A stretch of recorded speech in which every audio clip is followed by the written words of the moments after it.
Well, it looks like we might finally be getting to the end of the Kavanaugh saga. The FBI report is done. Will we ever see it? Seems not. But we do know that Democrats and Christine Ford's attorneys have already complained that it was it's unfair. The investigation was unfair. Yada yada yada. They're saying that it's not a legitimate, and this is a huge shock, by the way. No one saw this coming. I mean, we all thought that they would certainly accept the results, right? That's what we all thought. One complaint, I think a really stupid complaint, is, well, the FBI didn't interview Christine Ford or Brett Kavanaugh. Well, we've already heard from them. They've given their side of the story in lengthy interviews in front of the Senate. So all the FBI would do is just ask them the same exact questions again, which actually, Ford's attorney should be happy that she wasn't interviewed, because she's the one with the constantly changing story. So she may not hold up well under FBI interrogation, but they did interview all the alleged witnesses and everything, so that there's no point in them hearing yet again the same story from Kavanaugh and Ford. Instead, okay, they're going to go and listen to the alleged witnesses. Let's get their stories. But they don't like that. So I think we can ascertain from that the investigation didn't uncover anything and didn't corroborate Ford's accounts. In fact, if it uncovered anything, it just further uncovered the fact that Christine Ford is lying. And I just want to underscore that point quickly. I wrote about this yesterday, and I was among those in the early going who I wanted to be gentle with Christine Ford, and I wanted to be generous to her, give her the benefit of the doubt as much as possible. And that doesn't mean taking her story at face value, because I never did that. A smart person, you never should have done that, because there were always holes in the story and so on and so forth. But I thought, okay, maybe, and I said this multiple times, I said, maybe she's mistaken. Maybe she's misremembering. Even as the inconsistencies piled up, I said, like many supporters of Brett Kavanaugh, and like Brett Kavanaugh himself, I mean, he said this himself on multiple occasions, that maybe something bad did happen to her, and she's just conflating, she's misconstruing, accidentally conflating one thing with another, injecting Brett Kavanaugh into it accidentally. Maybe that's what I thought. That's what I mean by giving her the benefit of the doubt. But I think now that we've seen all this play out, and we've seen the evidence or lack thereof, or really we've seen the evidence, which all comes down in Kavanaugh's favor, I think we have to stop being so gentle about it and say what is now very difficult to avoid, what I think is a plain reality, which is that Christine Ford is a liar. She may still have been victimized at some point, in some form, at some point in her life, and if that's the case, then I feel badly for her, for that abuse, if she ever did suffer it at some point. But it's just not possible anymore for a rational person to say, to theorize that this may all be a case of mistaken identity. Somebody is a liar here. Somebody is a straight up liar. And to me, it seems very clear that person is Christine Ford. And there's a reason why Rachel Mitchell, who's the sex crimes prosecutor hired by the Republicans, there's a reason why she wrote that lengthy memo we talked about a few days ago, where she said she didn't find the story credible at all. There are too many gaps, and not just gaps, but the gaps are far too convenient, that she can't remember, she specifically can't remember any of the details that may exonerate Ford or may confirm. Any of the details that could confirm or disprove her claim, she can't remember any of those, conveniently. She also can't remember the things that she did and said even a few months ago.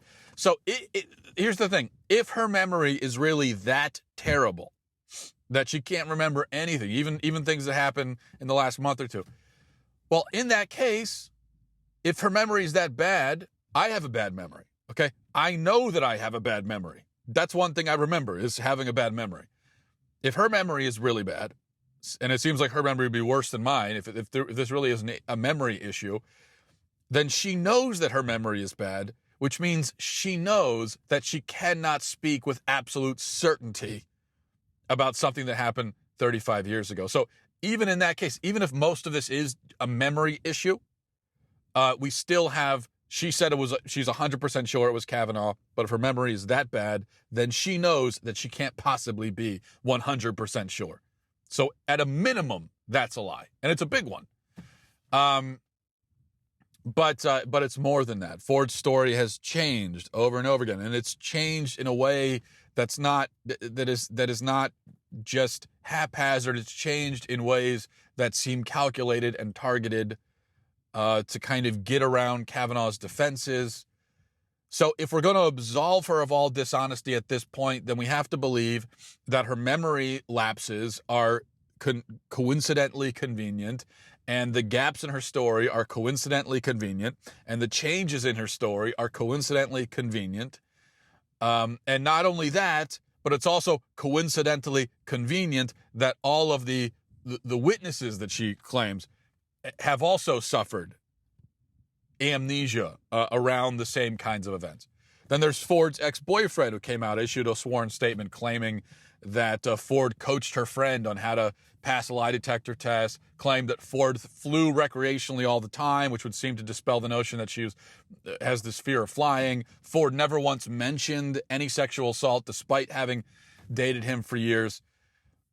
Now, on the lie detector thing, the friend that Ford supposedly coached did come out the next day and denied it. But notice something. First of all, she denied it to the press. She didn't deny it under oath. Second, and I'm not saying it's true, but she has to deny it. Because if she admitted that she was coached on how to pass a lie detector test when going for this whatever government job, she would lose her job and she could even go to jail. So she can't. If it happened, she has no choice but to deny it. It would ruin her career, ruin everything. But the real significance, I think, of her boyfriend's testimony is that it is just another person who denies or refutes elements of Ford's story. So if Ford isn't lying, it means that her ex-boyfriend is lying. It means that Kavanaugh is lying. It means Mark Judge is lying. And it means two other witnesses as well are either suffering selective amnesia or are lying. So it's 5 against 1, okay? And that 5 against 1, and the 1 is a very, very lonely 1. 1 is a lonely number, especially for Ford. Because think about it's only 1. And that means that not even her parents or other family members or other friends, nobody has come forward to vouch for any aspect of her story at all. And in fact, I think the silence of the people around her is so deafening and so noticeable and so peculiar that it almost counts as yet another witness against her. So she's lying. Where did the lie originate? Where did it begin? Why did it begin? Why would she lie about that? That's a question we hear a lot is, well, why would somebody lie about something like this? Well, I don't know. We can only speculate.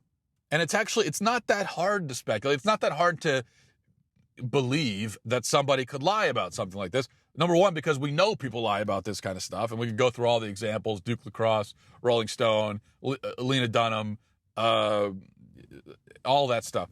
We could go through all the examples of false rape accusations, but even before that, we know why people lie, right? Because we've all told lies, so you know why people lie. Now, hopefully, you haven't told any lies as big as this or as damaging as this, but you still told lies. And I think that small lies and big lies generally have the same kinds of motivations behind them. So people lie. Why do people lie? Why do you lie? Why have you told lies? Well, you've lied to gain some sort of advantage. You've lied to get attention. You've lied to maybe hurt other people that you dislike. Again, Hopefully not to this degree, but still to some degree or another. And then sometimes people lie inexplicably. There are times when people lie for no reason that you can even ascertain. And then it snowballs from there. So I think any or all of these could explain Christine Ford. You really can't know. I mean, I could, if we're left to speculate, and she's the one who's left us to speculate by throwing this out there with all the inconsistencies. There are some things she could offer us to give a little bit of evidence, like her therapist notes. Well, she doesn't want to give us those. So she's left us to speculate. If I had to guess or come up with some theory, I don't know, but I could see maybe hypothetically a situation where she originally brought this up in couples therapy. There's some oddness with the couples therapy stuff, because she said that she was in couples therapy because of a remodel of the home, and specifically because she wanted a second front door, which has to do with her fear from the sexual assault. Yet apparently she was in couples therapy in 2012. The remodel of the home was in 2008.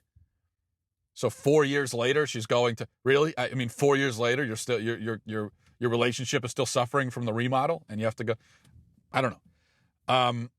What's the connection between another front door and sexual assault? Well, apparently they were hosting interns.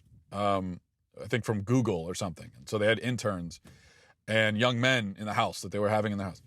And so she wanted another front door so that they weren't traipsing through the house, because she was afraid of the interns sexually assaulting her. And so she wanted to get them another front door. That's the story she tells. Well, that's kind of weird though, right? Because if you really are that paralyzed with fear that one of these guys might sexually assault you, why are you hosting them in your home in the first place? It seems like the argument would be, if your husband wanted to have the interns, the argument would be, no, I don't want them. Not, let's get a second front door. But anyway, if you needed to speculate, you could see a situation maybe where she started to kind of spin this story in couples counseling for one reason or another. And it snowballed from there. We can't see the therapist notes. I think the reason why we can't see the therapist notes is that the story is significantly different. The story she told her therapist is significantly different from the story she's telling us now, including, we're told she didn't tell the therapist the name of the person. I think she may very well have said to the therapist, I don't remember who it was. Something like that. So she could have started spitting the yarn then, and it kind of just snowballed from there. So there are all kinds of situations, but that doesn't matter. The why doesn't matter. It's the what that matters. And it also matters that Democrats know that Ford's story is not credible. Whatever they say, they know that it's not credible. They know it as well as you and I do. Yet they played this hand anyway. And I think ultimately it backfires on them. Because here's what's happened. Democrats have overplayed their hand significantly here. They have unmasked themselves at the worst possible time. Because think about it, they were headed into the midterms. They were looking pretty good. They were sitting in a pretty spot. Because obviously their base hates Trump, hates Republicans, so they were counting on a good turnout. Meanwhile, conservatives and Republicans we've all been fighting with each other for several years now. Many conservatives and Republicans are feeling kind of drained of energy, somewhat despondent, right? Fighting amongst ourselves, bickering, drained, despondent. I mean, all these things, that's not a good recipe for voter turnout. It's a great recipe for Democrats, not a good recipe for Republicans. But then Democrats come along at the last minute here. They take off the mask, they reveal their fangs, and they pounce like wild animals on an innocent man and his family. And I think that's caused most conservatives to look at that and to rally together, unite again in many ways, and to refocus on the real opponent. And there are polls and surveys that bear this out, but I don't even need the polls and surveys. This is just a sense. I think if you're a conservative or Republican, You probably have sensed this as well. There's just this sense now of a more cohesive unity among conservatives than there's been in a long time. And we have the Democrats to thank for that. Because I think a lot of people have looked at this and said, wow, I mean, these people are evil. We got to do whatever we can to keep them out of power. That they would stoop this low. I mean, sometimes it's easy to lose sight of that sometimes, to lose sight of just how evil the Democrats are, how dishonest.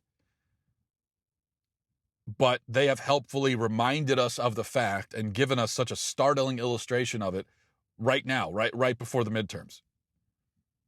So I don't know what's going to happen in the midterms, but I think this was a terrible strategy on their part. They just don't know when to stop. They could have thrown out these unsubstantiated allegations and just thrown them out there, and then they could rally their base a little bit around that and kind of exploit the Me Too movement even more than they already have, and rely on that to gin up more interest among their voters, and kind of left it there. But the way that they have not let go, and even now they won't let go, it's backfired big time. So we'll see what happens. But I'm sensing a certain unity again that I haven't seen in a very long time, which you might say is a little bit of the silver lining, but I hesitate to speak of silver linings when you consider what's happened to Kavanaugh and his family. So there's nothing that will make that worth it. All right. Thanks for watching, everybody. Thanks for listening. Godspeed.